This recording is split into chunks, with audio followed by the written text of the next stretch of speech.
Good morning, guys. Nick here with Kaizink, and I'm in the darkroom again. So this morning I'd like to show you a quick improvement.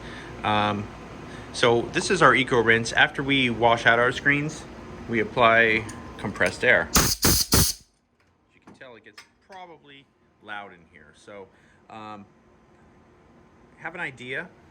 We have our headphones that we use for when we're blowing out compressed air so you don't blow your eardrums out. However, the only thing metal to stick them to that's close by is the exposure unit over here. So currently this is where they are. We use them over here. We have an empty cardboard box attached to the wall. I have an idea. I'll be right back. Okay, and we're back. So as you can see, what I've done here is I've taken the cardboard box down, put a washer on it, and I was able to apply a hook to it. So now we can hook that right there, label it ear protection. So good point of use improvement, since we need to use it right in this area. So reducing a bunch of motion and transportation. I'm gonna walk over there, grab it, use it, and put it back.